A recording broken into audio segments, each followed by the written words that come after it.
She stole my boyfriend. I made her watch me win him back. I never imagined that betrayal could creep so close. My boyfriend, James, seemed like the most loyal guy in the world to me. We'd been a couple for about 2.5 years, from college, through all the changes and challenges. He understood me deeper than anyone else, and I believed it was mutual. It all started brewing a couple of weeks before the events that turned my world upside down. I noticed James acting suspiciously. He was hiding notifications on his smartphone, coming home late from the office more often, and seeming nervous for no apparent reason. At first, I chalked it up to overload, burnout, corporate stress. But then came the first signal I couldn't ignore. His gadget buzzed in the middle of the night, and he quickly snatched it away when I leaned over to see who it was. "It's just a project partner, nonsense," he grumbled, but his eyes said more than his words. I tried not to freak out, but my intuition was screaming, "Something's wrong here." Soon, I noticed my friend Sarah starting to act oddly. She was always sociable, sometimes overly frank, but lately she'd become too fixated on James. At first, I thought it was a coincidence, but the facts were piecing together into a frightening mosaic. One evening, I dropped by their apartment unannounced. James claimed Sarah just stopped by to chat, and I bought it. But the scent of perfume I'd never smelled before mixed with his usual smell, creating a strange, alien aura. They were giggling softly about something, too quietly, as if afraid of being overheard. My breath caught, something inside me broke. I realized they were hiding a secret. The next morning, I chose a cautious tactic. I checked his social media accounts, chat history, emails, and alas, it all confirmed. My nightmare guesses were justified. Sarah and James had been secretly meeting for a couple of weeks. I froze at the computer screen, feeling my chest tighten. Inside, I was screaming, "How dare she?" We'd been friends since childhood, almost 6 years, and now she was shattering my life for her whim. I realized I couldn't just watch as they stole my attachment, my reality. But how do you take back someone betrayed by the two closest people at once? After the blow, I dove into surveillance. I tracked their routines, date schedules, details they didn't hide. I decided I wouldn't seek revenge crudely, wouldn't shame or ruin lives through confrontations. I wanted to win James back honestly, show him what he'd missed, make him realize that my devotion was genuine and stronger than any flings. First, I worked on my self-confidence. I signed up for fitness classes, invested more in my career and image, so my inner glow would shine, not fade from resentment. I didn't want to look desperate. Every time James texted Sarah or she called him, I pretended to be clueless. I smiled, stayed friendly, firm. I needed him to see me not as a broken victim, but as a powerful and independent lady he valued, but now risked losing forever. At the same time, I built a plan. I knew an open argument could end in disaster, James might shut down, and Sarah could use it to hold on to him. So I chose a subtle approach, through feelings, through what he'd lost, through references to our shared past. I collected photos, souvenirs that revived our happy episodes, but I did it for myself, to strengthen my inner resilience and tenderness, not for revenge. My goal was one: win James back, but in a way that he realized his mistake on his own. After I was fully convinced of the betrayal, I knew I had to maneuver carefully. Any haste could ruin everything. James saw me as an old familiar, trusted Sarah, and considered me vulnerable, and now I had to overturn his opinion of me. First, I focused on my appearance. I refreshed my wardrobe, but not in a seductive payback style, but stylishly, confidently, to emphasize inner strength. I hung out with friends more, went running, developed hobbies. My inner fire had to be noticeable, even if James tried not to see it. Next, I figured out their habits. I wanted to know exactly when they met, what spots they preferred, what connected them besides the physical. Sarah was cunning and vigilant, but small slip-ups betray anyone. I started noting nuances. Sarah's favorite coffee shop where she stopped after her shift, the times James stayed late, subtle hints in his behavior that revealed remorse or anxiety. Every time James showed up in our area, I accidentally crossed paths with him in places he didn't expect me. I didn't throw tantrums, just smiled, acted naturally. His gaze caught my strength, but he couldn't figure out why. Inside me, something triumphantly clicked, a tiny but reliable signal that the strategy was working. In parallel, I reminded myself why I loved James. This wasn't revenge or envy, it was genuine tenderness. I kept a notebook where I revived our peak moments: walks, talks until dawn, humor, impromptu outings. Each entry helped me build inner strength and readiness for steps. One day, during a random meeting at a coffee shop, I saw them together. James was holding Sarah's hand, smirking, but his eyes didn't radiate joy. I felt a slight surge of satisfaction. He still thinks of me, otherwise his look wouldn't be like that. I sat at the table across, demonstratively flipping through a magazine. James noticed me. His expression changed, a cocktail of surprise and guilt. Sarah tried to grin, but her confidence wavered. "Hi," I said quietly, not looking up from my reading. James choked, mumbled something. Sarah blushed. I slowly stood up, walked past, leaving them at the table. That was my modest debut maneuver. Show that I'm strong, that life goes on without him, but that I'm still significant to him. The next day, I got a text from a mutual friend who sensed the unusual atmosphere. "James acts weird when he sees you. Sarah knows too. Are you plotting something?" I smirked, not revealing my cards, but inside I knew. The game was picking up speed. I didn't want to break them up through shouts or blackmail. This wasn't a revenge scheme, but a path to truth. I decided to gently insert references to our connections, shared jokes, past photos on Insta, sometimes casually mentioning episodes that meant something only to us. Every time James saw that, I noted slight tension, flashes of feelings, remorse, curiosity, nostalgia. My goal was to provoke a sense of loss in him, but without pressure. Sarah started fidgeting, which amplified the effect. At the same time, I chatted with his friends, who didn't know about his secret rendezvous. They started noticing that James had become withdrawn, often thoughtful. My plan was simple. Soon his inner conflict would make itself known. A couple of weeks after starting the surveillance, an episode happened that decided everything. James called me, accidentally leaving Sarah a voicemail. "I can't get her out of my head." My heart pounded. This was the first clear hint of his doubts. I knew the time had come.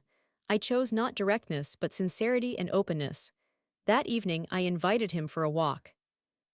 We strolled through the park, and I started the conversation softly but firmly. "James, I know everything, I see right through it. And I want you to know, I'm strong and I'm not waiting for your excuses, but I want to hear the reality from you." He froze, his pupils dilated. Sarah wasn't around, he was left alone with my words. He started talking, first timidly, then spilled it all. I listened without interrupting, just looking at him intently, memorizing every line, every reaction. When he fell silent, I paused and said, "Thank you for the honesty. Now you see that I'm not someone you can fool. You decide, or we start from scratch, or your choice will have consequences." That was what I wanted to say from the beginning. Show strength, tenderness, and autonomy. After that outing, I felt the barrier between us melting. James didn't say outright that he regretted it, but his eyes couldn't lie.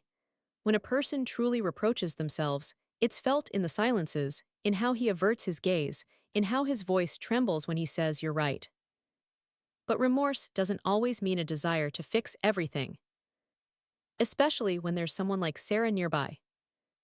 Sarah wasn't planning to give up. She always knew how to masquerade as sweet, caring, but behind the facade was icy pragmatism. She didn't need bliss, she needed to prove she was superior, stronger than me. She realized I'd figured it all out and launched a show for the audience. Posting photos with James where they laugh, hug, as if in Idol. I came across those shots in my feed but didn't react. No hearts, no comments. Silence is the best response when fake euphoria is used against you. In reality, I already knew their perfection was cracking. Mutual friends shared that they had constant arguments. Sarah started getting jealous of James's past, that is, of me. She reproached him for still glancing at his ex. And she was right. James texted me more and more often. At first with a pretext: "Found an old disc, remember that tune from the car? Do you know where you got that coffee I liked?" Then without reason, just "Hi, how are you? I've been thinking about you." I replied coolly, concisely, reservedly. Not because I didn't want to, but because I knew. He needed to be led to realization, not rush on impulses. Sometimes the only way to regain attachment is to make the person want to return on their own. A few weeks passed, and I saw James again, supposedly by chance, though honestly, that chance I arranged. I knew he'd be at that pub, knew he'd come without Sarah, they'd had a spat the night before. He was sitting at the bar, sipping something golden, staring at his device. When I entered, he looked up, and for a moment time froze. "Can I asked, nodding at the neighboring stool. He nodded, and I sat. We were silent for a few seconds. Only the bartender clattered in the distance. "You look amazing," he finally said. I smirked. "Thanks, seems solo suits me." He faltered. "Are you still angry?" "No, I just don't feel the pain anymore." He stared at me, like at someone he'd lost irrevocably. And in that second I realized I'd already won. Later we stepped outside. The air was cool, smelling of rain. James reached for a cigarette, then stubbed it out, as if changing his mind. "I don't understand what's between us now," he said. "But with Sarah it's all tangled, she's not like you." I chuckled softly. "Of course not, I loved you sincerely." He fell silent. "What if we could roll it all back?" he asked. "You can roll back things, but not trust." He closed his eyes, as if the words burned him physically. I added, "You didn't think about what it's like to be betrayed by two people at once, by the woman you trusted and the man you loved. It eats you from inside. But you know what's funny? I survived, and became stronger than before." James wanted to interject, but I raised my hand. "No vows needed. I've seen how you look at me, you're not sure who you want. So, while you're figuring it out, I've already figured it out." And I walked away. A couple of days later, he texted. "Sarah left, we split, I realized everything, can we meet?" I didn't reply. 3 hours, then 6, then a day. On the second day, he texted again. "You're right, I ruined everything, but I still love you." I sat, gripping the phone, feeling my pulse quicken. Tenderness and dignity battled inside me. I could forgive, could take him back, but now he had to prove he was worth it. On the third day, I replied briefly. "Want to meet, prove it's not just longing but that you've changed." Many in my place would have moved on, played on emotions, made him suffer to pay back. But I didn't want to turn into what broke me.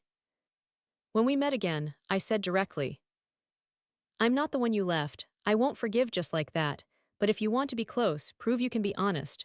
No tricks, no Sarah, no deceit." James agreed. He started changing, at first clumsily, then from the heart. He stopped dodging guilt, started listening instead of making excuses.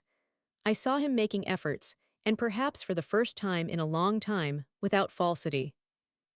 But just as I almost believed things were really improving, Sarah returned. Not to him, but to me.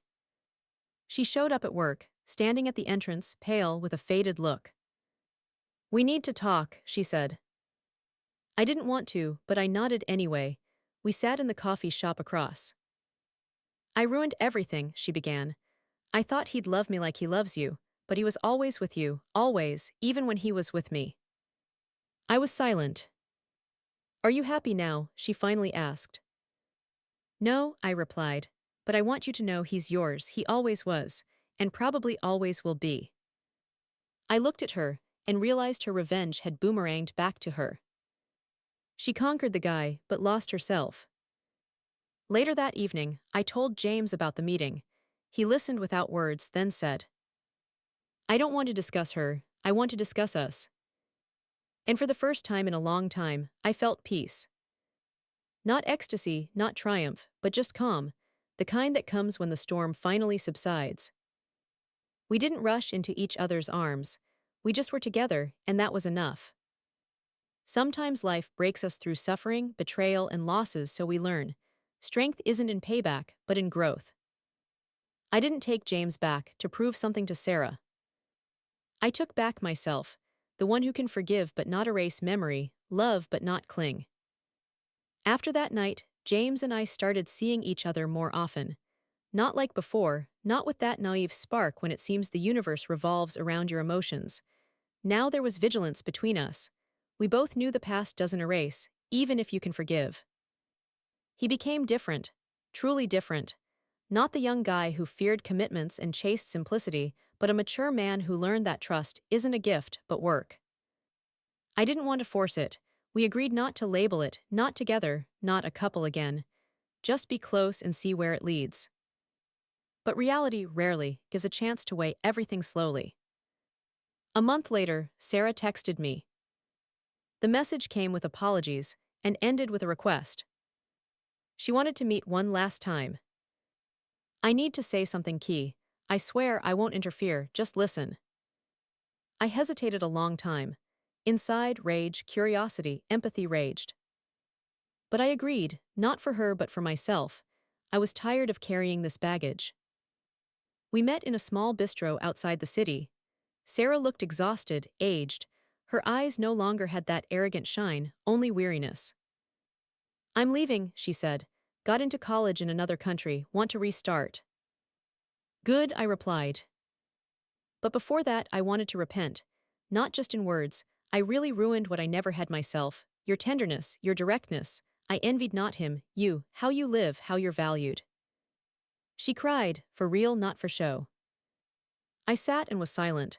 Inside, everything struggled. Resentment, pain, pity. And suddenly I said, I forgive you, not because you deserve it, but because I want to be free. She looked up. Thank you, she whispered. I hope you'll be in harmony. When she left, I felt truly light. Mercy isn't a gift to another, it's healing for yourself. A couple of days later, I met James. We sat on a bench by the lake where we used to hang out. I told him about the conversation with Sarah. He listened carefully, then said, I don't understand how you can be so strong. Because I don't want to be vulnerable anymore, I replied, and because I don't want to live in anger. He exhaled. I keep thinking, what if you hadn't left then, could I have changed? No, I said, you had to lose me to realize what you had. He nodded. I want to be with you, not for redemption, for tomorrow. I know I don't deserve a second chance, but I want to earn it. I looked at him and realized, for the first time in a long time, he was speaking not from guilt, but from tenderness. We didn't start over with grandiose declarations. We just started living, with vigilance, with respect for the past. He met my crowd, helped me with work, sometimes dropped by unexpectedly with a latte and words. I just wanted to make your day brighter. And it worked. No fireworks, it was real. Sometimes he repented, just like that, without reason.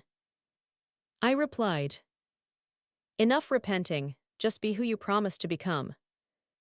And he was. 5 months after our reunion, I accidentally learned that Sarah had returned to the city on vacation.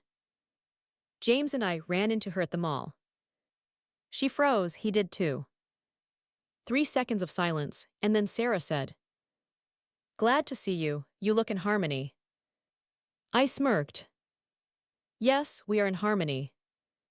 James took my hand, firmly, openly, not like someone who's awkward, but like one who knows what he wants. And in that second, I realized. Revenge, suffering, torments, all that was just a path to this moment. At a peace. A week later, I received a letter, a real one on paper in an envelope. From Sarah. You were right, tenderness isn't conquered, it's earned. I often think of you, about how I wanted to erase you but ended up erasing myself. Thank you for not striking back. You hurt me differently with your peace. It turned out to be the harshest punishment. I hope one day I'll learn to live like you, without anger. Yes.